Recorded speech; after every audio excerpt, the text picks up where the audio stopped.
Hey listeners, make sure to check out our 2-week free trial for unlimited yoga, breathwork, and Ayurveda on betteryoga.net.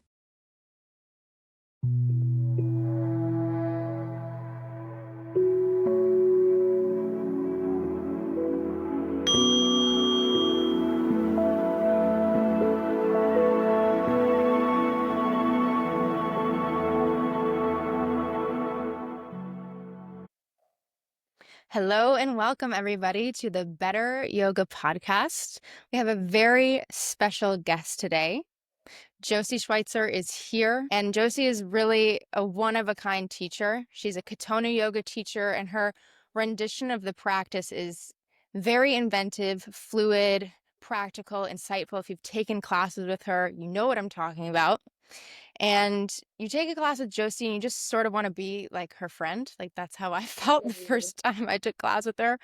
And you can find her in a lot of places. She leads global yoga programs, workshops, retreats, and has formed really a flourishing, empowered yoga community. Her style of teaching encourages people to really go beyond the physical, take yoga off the mat, and fosters a deeper internal awareness as you operate in the world. So welcome, Josie. Thank you so much for being here on our podcast. Thank you so much. That is so kind. Yeah, the fact that you said you want to be my friend in class, that's a true compliment, I feel like. So I appreciate that. I'm so happy to be here with you. So we always start off the podcast asking the same question, which is, what does your practice look like these days? Interpret as you may. Huh.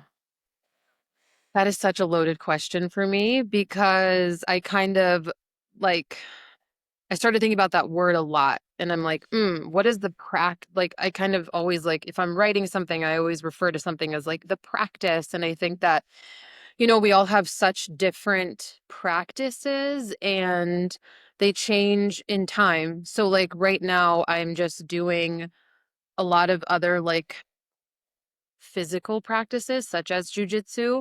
And so my yoga practice, if you will, has kind of turned into more of me like how can I restore, how can I take care of my joints, how can I like use a chair and fold over it, or really be active with more like mobility stuff for my joints, kind of like infusing the yoga mobility world together.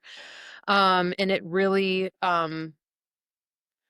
it kind of comes in little like snacks. It's not like, okay, every day at this time I do this for this long. I do it so it supports me in what I'm doing for the day. So maybe it's like 5 minutes in the morning doing something, or before I'm training, or after. So it definitely has changed in the last few years, 5 years. So now it's all, I'm just so thankful for Naveen in that way of like just reminding us that like it can be 5 minutes and it can just support what you're doing now, not like, we're not doing yoga to get good at yoga. So it's like supporting life. Yeah, absolutely. It's a lifestyle. And I do want to put a pin in the jiu-jitsu conversation because I want to ask you about that a little bit later. Uh-huh. And something I notice about you is that you have a way of connecting the physical practice with sort of motifs or themes that are happening in your life. And I just wonder how those connections are formed for you. Like, is it physically when you're doing some sort of practice and something comes into your head? Does it take time to digest it after? Like, how does that process work for you? Because you are always articulating yourself and your experience so well and in a way that I think captures people's connection and their resonance. So just wondering how that process works for you. I appreciate that. I'll just say it mostly happens in like a time of reflection. So I might go for like a walk in nature and like something comes to me, and I love like anytime I have a thought that I don't want to forget, I write it down like in notes in my phone, or I jot it down here. And that's kind of how my like weekly newsletter comes to life. I'll just look at like one word or one quote that I write down that like something I have to remember, and it kind of all stems from that. Because when I first started teaching, I think I was like, oh my God, everybody needs to do yoga. This is for everyone. And then I'm like, no, they don't. And it's not for everybody. And not everybody's going to do it, but they can have a practice that bolsters them, that supports them. So I try to write more in the like, you can put whatever you're doing into this thing that I'm saying, and not this like in your face physical yoga practice that like works for me and you, but it's not going to work for everybody. Totally. It's not helpful to pigeonhole or define something so Yeah. narrowly that other people can't benefit from it. Only because it's like they just might never want to do it, even though, yeah, like it'll be good for you, but that might I, never happen. I popped on a YouTube video. It was a Call Your Daddy podcast episode. She was interviewing Lauren Graham. She's Lorelai on Gilmore Girls. Yeah. And the question was like, what's like the least Los Angeles thing about you? Mhm. And she's like, honestly, it's that I fucking hate yoga and I don't like to do yoga. And so they just went on this back and forth like, oh my God, yeah, it's the worst. And hot yoga, even the worst. And it was so interesting to have that moment, be like, that's right. I live in such a bubble. People don't like to do this. People really can't stand this. And that's okay. Exactly. It's funny. I just literally over the past like couple years, I started taking a heated HPF, which is like hot power fusion, but it's like a Bikram sequence kind of thing because there's no chaturangas. And I live in Denver now. It's really fucking cold in the winter. So I just found that like that, because I know how to modify so much and I know my own alignment and I don't need to hear the, whatever the cues, it's actually been really nice. But if I go too much, or if I go in times that it's already hot, like my pit, it's like, well, that's doing the opposite of good. So Totally. I was in New York in February. And normally when I'm in New York, of course, I go to the studio, but I woke up super early and there's no class at like yeah. 6 or 7 a.m. there. So I'm like, okay, like let me Google Maps a yoga studio near me. And so I found, I'm like, okay, great. So I sign up online and I get there. I walk in the room is literally like 99 degrees. And you know, I didn't want to walk out. I didn't want to not commit. So I did that. And fortunately, as you mentioned, like having a sense of your own practice and being able to tailor or dilute or modify is such a blessing, because it's like once you have a practice that gives you awareness of who you are in the moment, how your body is generally, what your habits are, like I feel like I could go to almost any physical Exactly. fitness situation and make it at least fun.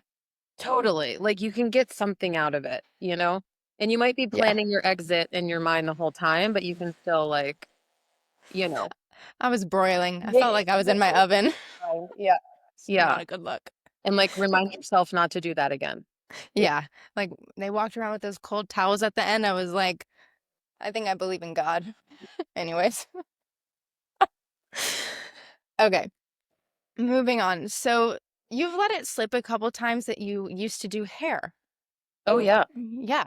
And I would love to hear about your transition out of that industry, out of that practice, and into your current one, what Mm. that looks like. Well, it's funny because I kind of like accidentally started doing hair. I in high school went to a an art school half day just for photography, so I really thought I was going to go to CCAD, Columbus College of Art and Design, but it was one of these things that I I liked to have fun. I liked to party. I wasn't, taking things all that seriously in terms of like I didn't even know if I would show up to class kind of thing. So I decided like a couple weeks before I graduated that instead of enrolling in the fall, I would go to hair school. And I was like, well, if I hate it, I can still start school in the fall. So I started like a couple weeks out of high school and ended up loving it because it was like this artistic thing.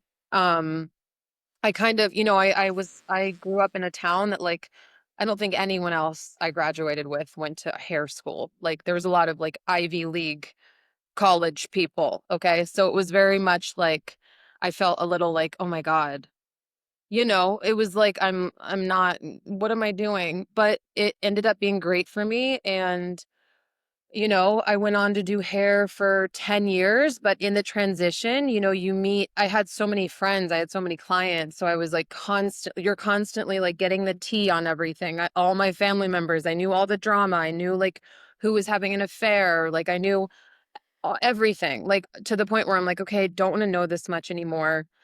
But my clients would come and, they would, when Lululemon first started, it's like first pop-up before it was even a store, what they did would they would go into like communities and do a little pop-up store to see if the market was good. So they came to Columbus and a few of my clients started working at the store. And then back then they could like take people to classes for free. They could like bring anyone that worked there could bring someone to like a class at some studio. They had this whole thing where like Lululemon paid them to work out. And so I would go to all these classes and I ended up doing a lot of like the physical style of yoga. And I just fell in love with it. And then I owned my own salon. So I was able to kind of close out my books, and I went to Costa Rica. I did a teacher training, and in that moment I was like, "Oh, I want to do this. This is what I want to do with my life." But I kind of saw past the like, I want to just like teach one class. I'm kind of like an all-in kind of person. Like, okay, I was like, I want to like lead teacher trainings. I want to own a studio. And so that's what I did. I took my second 100-hour, the way that it was, they like split it up into 200-hour modules. The second one was in Tulum, Mexico. And it was there walking on the beach that I was like, I'm opening up a studio when I get home. That's just what I have to do. And so I would literally go on runs and like run past, it was in Short North, which is like a neighborhood in Columbus where I wanted to open them. And I would run past like a window that said like for lease. I would call, I would inquire about the rent. And I just eventually found this space and I was like, I'm going to do it. So I think I had been teaching like 9 months before I opened up my first studio. And it felt insane, and then I felt like I couldn't not do it. So I did. And then I actually did hair because I didn't have any help. I didn't have like someone that was backing me. There was no financial support. It was all me. So I kept doing hair and I would just like do 3 days a week, 2 days a week, 1 day a week. And eventually I stopped after like 6 months. So that's the story on that. Wow. What a transition. I very much resonate in the, like, I'm not dipping a toe in, I'm jumping in head first kind of mentality. And Yeah. for me, at least, in times when I've started something new and decided to go full on into it, it's been accompanied with a little bit of imposter syndrome. Does that ever happen to you, or did you experience anything Never. like Of that? course. I mean, I was 28 years old and everyone else in town that opened a like at the time that had a studio, I think nowadays it's way more like, oh, and whatever. Everybody has a studio. Um, it was just like in my mind, I was like, "Oh my God, people are just gonna think, who does she think she is?" But I was like, that other voice in me was just louder than that. And I'm pretty good at like shutting it down. And it's not that I'm like this, I don't care what people think kind of person. I just don't let other people's opinions stop me from doing the things I know like I inherently just need to do. So, but that came with like a lot of like, I went to therapy. I have good friends, and my oldest sister is like a mentor to me and I would call her all the time. You know what I mean? So it came with having a lot of other practices outside of the yoga practice just to like bolster me in that. Um, it's so easy to talk yourself out of doing the thing. I also am not this, I think that I'm kind of a crazy kind of person, and I wouldn't recommend this to everyone. I wouldn't say, yeah, quit your job, do this. It's like, I'm not leap and the net will catch you kind of thing. I'm like, make a plan, show up to your commitments, and like the ground is there. It's beneath you. Like you can build that momentum, move forward. That doesn't mean quit your job. It means like maybe you have to keep it for 6 months until now you're in a place where you don't need it anymore. Does that make sense? Absolutely. Yeah. Absolutely. What do you tell yourself when the imposter voice creeps in? Okay. What's that internal conversation like? Hmm. I don't think I have this like internal conversation. I think that I know that by way of movement, I get over things quickly. I just thought this today when I trained. I was kind of having like a little moment and I went and trained jujitsu, and afterwards I was like, LOL, all I need to do is sweat sometimes and the shit doesn't matter. That's why I'm attracted to a lot of like physical things. I was kind of reminded of this. Someone was like, "Oh, you must like physical touch must be one of your like love languages because you used to do hair and you're doing like pottery." I just took this pottery class last month.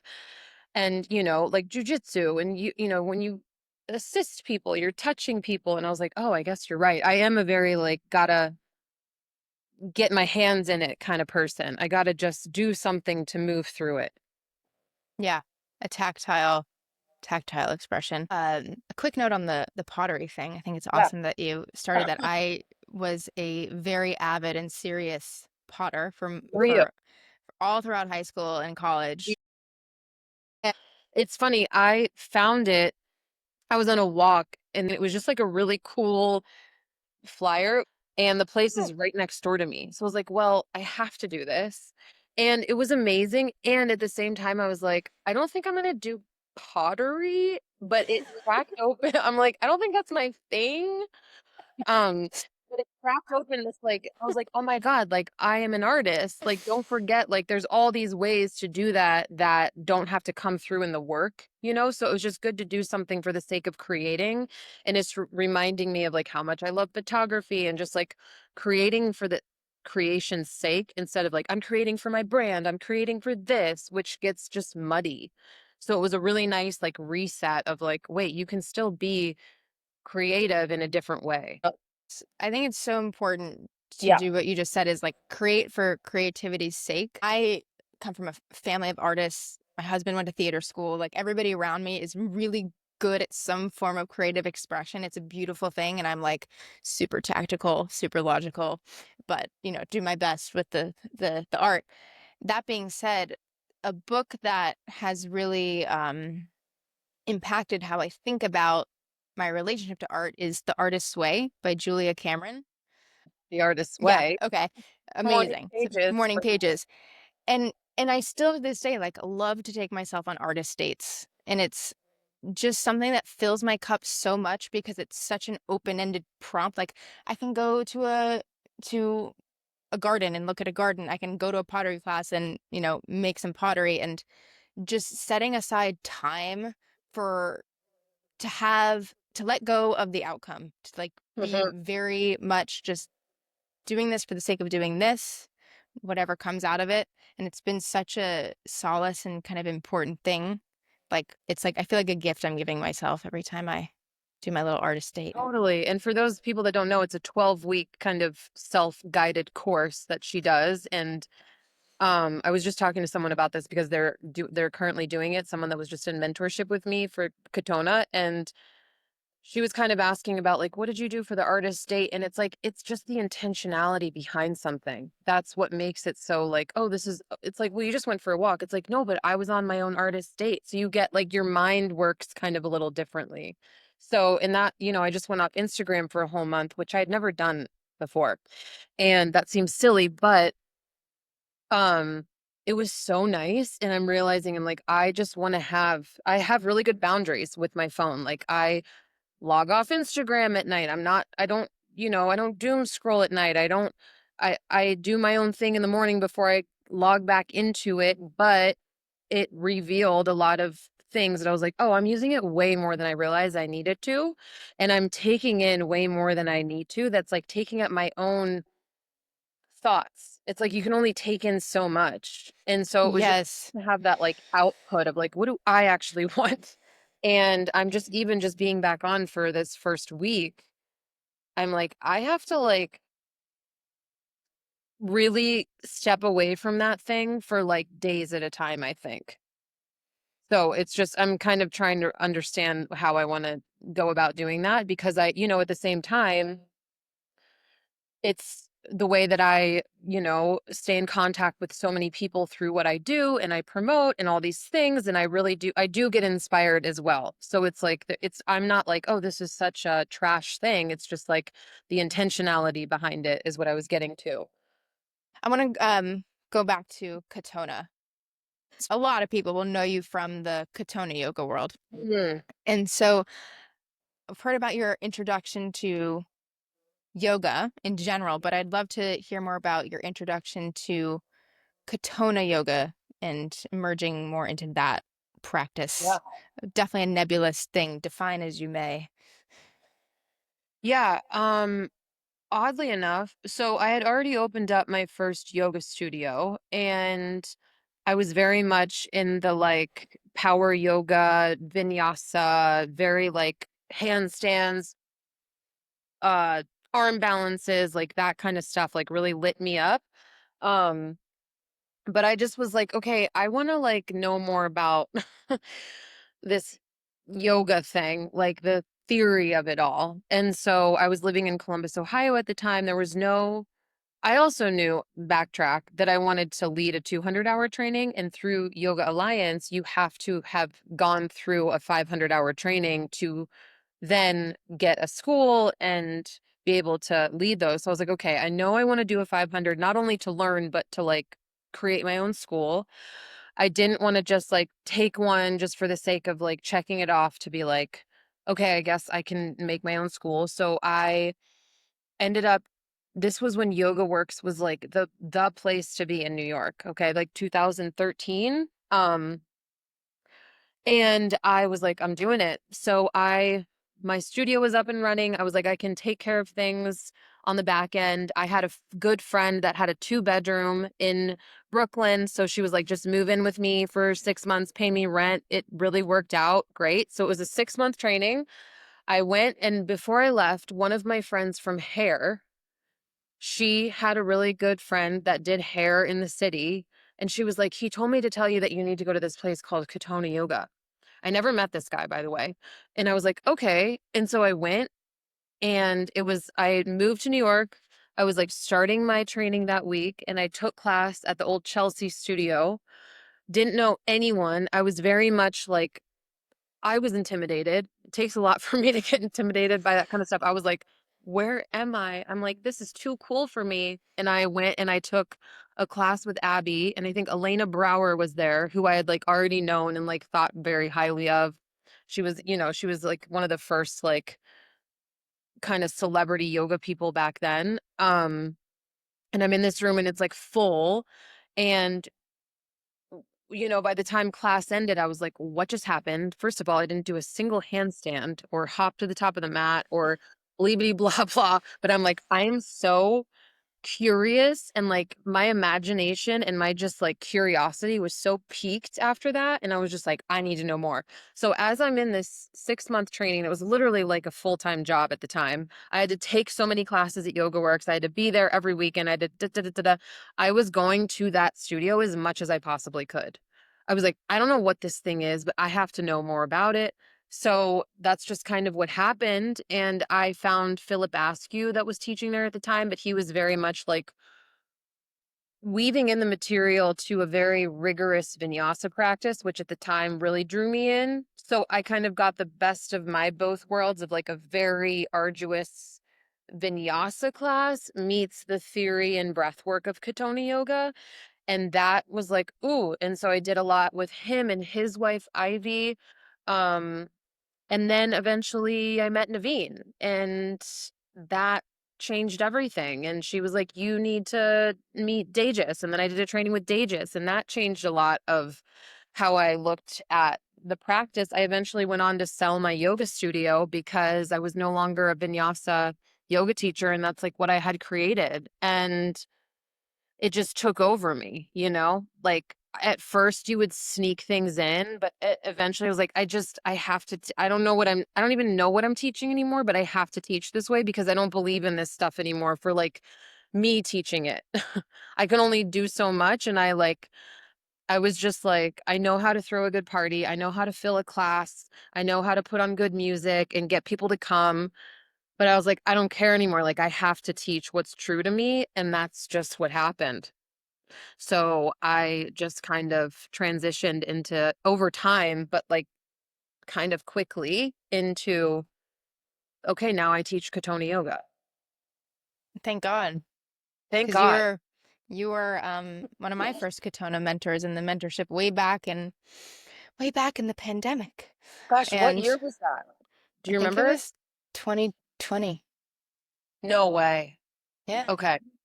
Yeah. Yeah.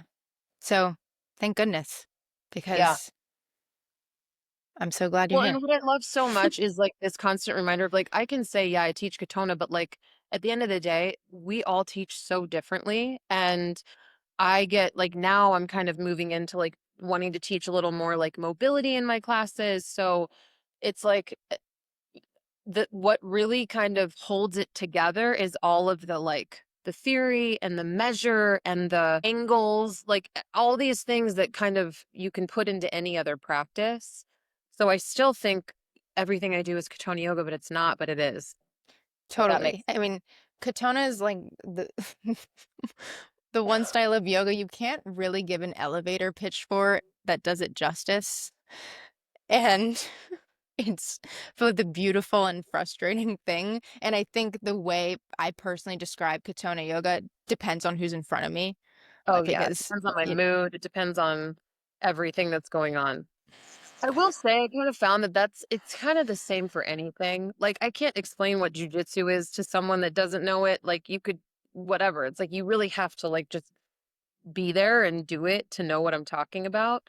so something unique about Katona yoga in comparison with other Yeah. styles of hatha yoga is its use of language and imagery. It's a very distinct part of the practice. Is there a particular metaphor that's resonating with you right now? Good question.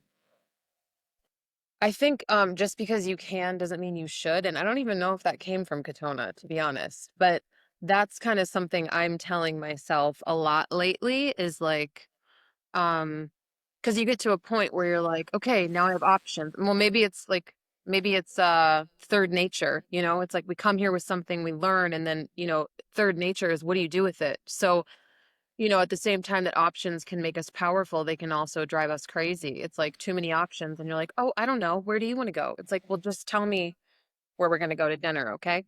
So I'm kind of at this place of like really trying to listen and like, okay, am I doing that because I can, or am I doing it because I truly, genuinely want to? And like sometimes you have to do things that you don't want to do along the way. Sure. But I've just kind of been like really, really going through my life, my offerings, how I spend my time with like a fine-tooth comb over the last few years, um which is like scary and not easy and exciting and all the things all at once, you know? This episode of the Better Yoga Podcast is brought to you by our friends at Banyan Botanicals. Use the code KARI15 for 15% off their amazing Ayurvedic products. That's KARI 15. Don't forget to use the link in our show notes. And our friends at Vibrant Health. Use the code BETTER_yoga for 20% off your next purchase of supplements and superfoods at vibranthealth.com.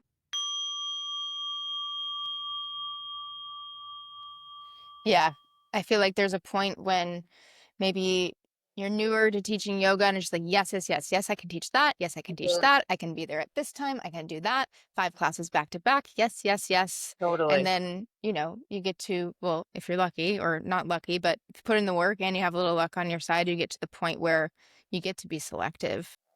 When I think about you and your teaching, it's really something that comes to mind is your community building skills Mm. and of course the creativity of your classes, but sort of that combination of the the distinct nature of your classes, but also the feeling like even on a Zoom class that there are 100 people in the room. How I just wonder about how has building a robust community shaped your practice? Well, first of all, thank you. Um, second of all, I really like people to be seen, and sometimes they don't want to be seen. So you got to meet them where they're at, and you have to, you know, it's like I think the underpinning of kind of why I started teaching yoga was because I saw that people had all these like superpowers that they were sleeping on, and I heard it through people talking to me about hair. And I was always like, my mom could never remember my friends' names because she's like, you have too many fucking friends. And I'm like, sorry. It's because like, I really was in like, okay, I'm cool with these people and this, and I'm going to this party this night and here. So I've always been into connecting people in that way. I'm like, oh, well, you should know about so and so because you'll be able to like work together. So for me, I love people to like be seen and be able to like own their own voice, whatever that is, whatever thing, and not just like in teaching yoga, but in life. And so that's kind of always been my approach. And like, it's like it or not, like you're not going to come to my class and I'm not going to not see you in the back corner. Like you can't just hide from me. So I think that was another reason why like eventually, having everybody face each other, I'm like, I don't care if people like are going to be like, oh, I don't like that anymore. It's like, well, if you don't, you can go somewhere else because there's plenty of yoga teachers. Or if you trust me enough, you'll come along for the ride. And so and in the same way I teach a Zoom, like I'm sitting up there, like literally staring because I'm looking at people because I don't need to just like do the practice and have people look at me and not connect. That's not exciting for me. And that doesn't mean that that doesn't work in other places. Like I can go and take a Pilates class. They do the class the whole time. They don't touch me. I'm not being seen, but I still get a lot out of it. So like I kind of just like chose to be like, okay, like it or not, like you can't hide. And I'm gonna try to bring something out of you in a sneaky way. Um, and maybe eventually in a not so sneaky way. And so I don't know, that's just like that bolsters me. Like when I get texts from people, like I do like a lot, like, hey, I actually met, I connected with so and so you told me about, and we went out to dinner and we talked about this, or like all these messages I get from people saying they've connected or they did the thing, like that lights me up. That's why I do what I do. Hmm. Do you ever not feel like teaching and have to teach?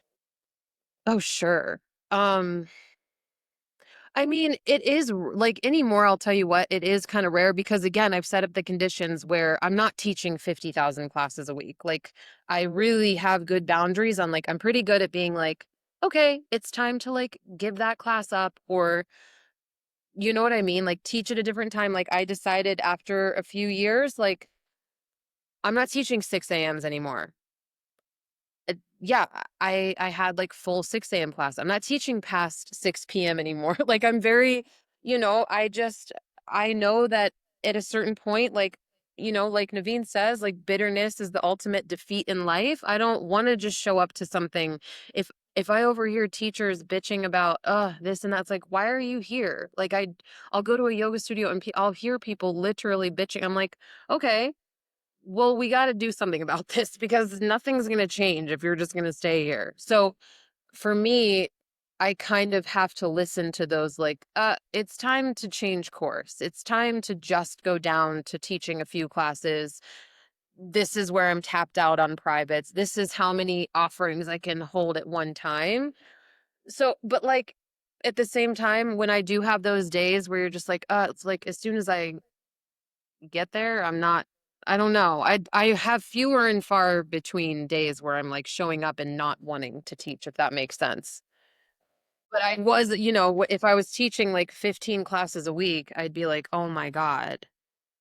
No, it defeats the purpose of the practice sometimes. If teaching that much, a lot of people have to sacrifice time for their own practice and, you know, don't trust a teacher who doesn't have their own practice. Not I necessarily felt on the mat, but like that's yeah, making time for themselves. I started to like not put so much pressure on like the yoga practice, right? It's like Yeah. that's not going to feed me in all the ways. So I need to make sure I'm doing the other things like taking a random pottery class, like going out to dinner with a friend, like going to the sauna. Like I just have to know that I'm in more of a balanced, like I'm going out, I'm staying in, I'm doing this, I'm not doing this. I'm saying yes, I'm saying no, because otherwise yeah.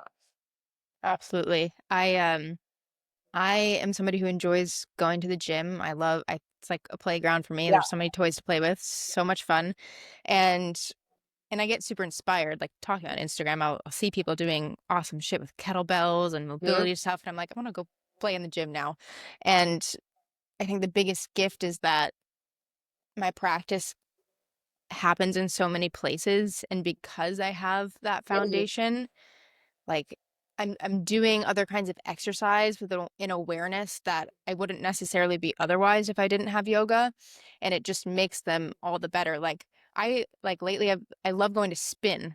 The opposite of doing yoga. It's Yeah. closing down the whole front body, but I love it. It's so much fun for me. And I never feel crappy after my body because I know what to do.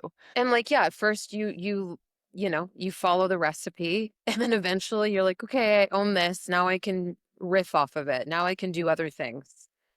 Mm-hmm. Exactly. Speaking of other embodied practices, I do want to pick your brain about BJJ. It's Yeah. something I have no personal experience in. I have a lot of friends who love it, who do it, and I can imagine yoga has weaved its way into that practice, and that practice weaves its way into yoga. I'm wondering if you can speak to some specific ways those things braid together for you. Yeah. I'll say, how do you know somebody trains jujitsu? Do you know? Do you know the answer to that? They post about it on Instagram? Tell you. They talk about it and tell you. So, yeah, of course, things bleed into each other. It's a martial art. So I think, sometimes people will be like, oh yeah, that's not really like it's literally called the gentle art, which it's funny because it's not gentle at all. But I think it's more the teachings and the philosophy. Like every day we line up after class and like your belt ranking. So from lowest to highest, and you kind of pay homage to your coach, your professor, whatever you call them. And usually they say something, like a thought where I train my coach, he'll say things that are very like of the time. So it's just very relatable. And it just, I'm always like, oh, like that's something I literally think about in my teaching, or like, oh, that's really cool. Let me think about that and incorporate this. But um so because it's kind of doing literally the opposite in terms of like measuring and making sure you're set up. It's like you're off measure, you're not set up, you're getting like people are trying to break your joints, you're trying to break somebody's arm, you're trying to choke somebody out, you're trying to break a knee, a foot, whatever. Like that's, the way you submit someone. So it's really the opposite, but like the underpinning of like martial arts in general is this like philosophy behind it. It's the you can train with your partner, you're both trying to kill each other, and then afterwards you have this like, okay, we shake hands, it's like slap bump, okay, we did that, we respect each other, it's such like and you're very much in like close contact, so it really makes you have to communicate good, you have to advocate for yourself, you have to tap when it's time, so I think it's like communication and boundaries and all these things like show up just in a very different way, which is fun for me because it's like so opposite of what I've been doing for so many years. So it's like piqued my interest and my um curiosity in learning so much that it just excites me. Like every day I go to train, I'm so excited to go and learn. What's it like to compete?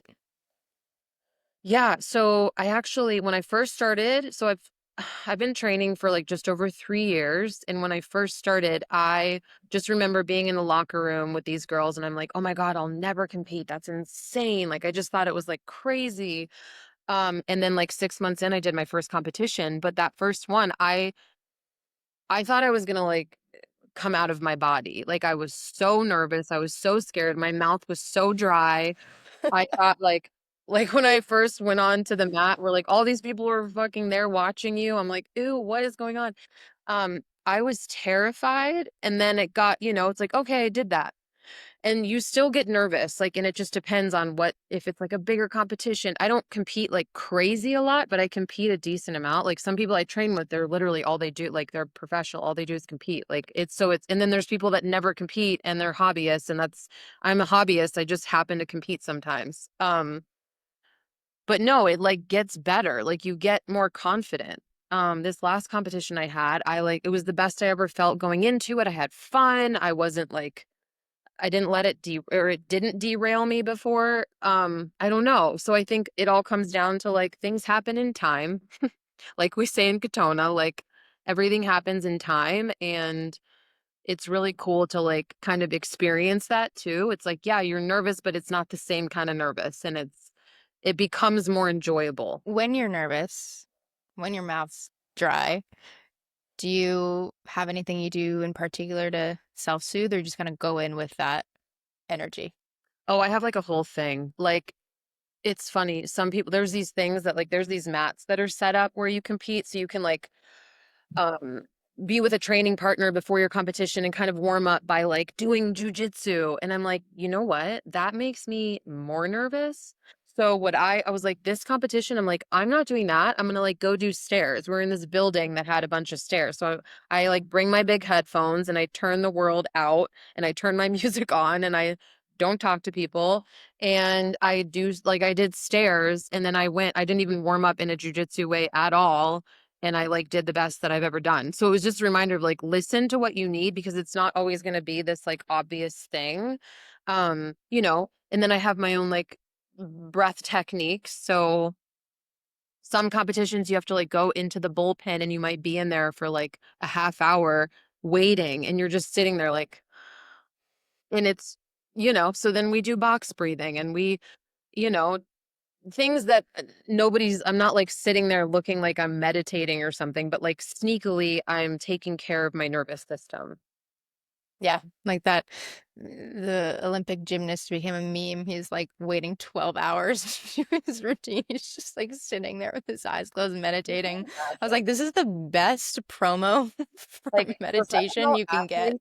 Yeah, it's crazy. So it's cool to be able to have that like at my age, in something that I just started not too long ago, like this real like passion for something that lets me do that. So yeah, I'm thankful to have found it. I think it's very helpful, and I think a lot of people could benefit from what you just said. You're doing stairs, like when you're a little bit nervous, you're upregulated, like getting any way to get into your body, out of your head, breath work, stairs, sparring, like whatever it is. I think it's really the antidote to anything the world throws your way, because everything happens in your body and it's where everything's processed. And I wouldn't be able to just sit there sitting still. Like I I resonate. I think through movement. Mm. I think through moving my body, because I don't trust my head all the time, but I trust my body a lot. And I think what it all comes down to is like it's the technique. It's like it's not what you do, it's how you do it. Like this whole woo way, like effortless effort, can we like eventually realize that we don't have to be so effortful in our efforts and do the thing, make effort to get what we want rather than just for effort's sake. But like technique is the big thing. So it's just like in jujitsu, martial arts, you're trying to get to a black belt eventually. Well, that's just like a white belt that never quit. Like they just got more technical. They learned better skills. It's the same thing with yoga. It's like, okay, can you show up to something for long enough that you're going to have good technique and be able to, then you own that and then do something like Naveen's always like, then do something else. Like Yeah. learn something, get really good at it, and then like do something else so that you're 10 not is 10 autopilot. is one in a higher dimension, as they say. Okay, a few rapid fire I questions. love this. All right. Last book you read. Oh, Joan Didion. Oh, The Year of Magical Thinking. And I could not, I like loved it. Now I'm in like the middle of another book, but that one I was like sad that it ended. I It was know very those kind of books. All right. What are you currently watching, if anything? mm. Okay, I am watching 1923. I'm making it a point to like see each episode that's come out. I'm a big Taylor Sheridan fan, so all of his shows I've watched. Like, have you watched those? Mm-mm, Yellowstone. mm-mm. He's done like Yellowstone, 1923, 1883. Uh, there's so many shows. Yeah. So 1923 is my I'll put it on my queue. gotta watch that every week. What's the best thing you've eaten recently? Oh God. I actually love this restaurant that is like a block away from me, Uchi. It's sushi, but it's like the best I've ever had, and I'm actually going there tonight with a friend. I mean, sushi is the best. Who should we interview next? Ooh, Daegis. Have you interviewed Daegis? Have not. I love hearing what she has to say. Cool. All right. And then we always end our podcast with the same question. If you weren't doing this, what would you be doing? I'd be like an artistic director on photo shoots. I love how quickly you knew that. Amazing. Yeah, totally 1000%. Maybe that's my next career move. I'm here for it. Hey. I'll interview you again. Yeah, in 2 years, I'll be like, well, when I was a yoga teacher. No. Well, for all of our sakes, I hope you keep teaching yoga at least for a little bit more. Yes. Yes, yes, yes. Thank you so much, Tiger. This was such a treat. So good to see your face. And I can't believe it's been like, what, 5 years since we met. It seems I know, forever and also not enough. like yesterday, but forever ago. It's weird. Well, hope to see you in person sooner than later. And Absolutely. thank you for coming on the podcast. Hope to have you again. Thank you so much. I'll talk to you soon. We hope you enjoyed today's show. Don't forget to check out our 2-week free trial for unlimited yoga, breathwork, and Ayurveda on betteryoga.net.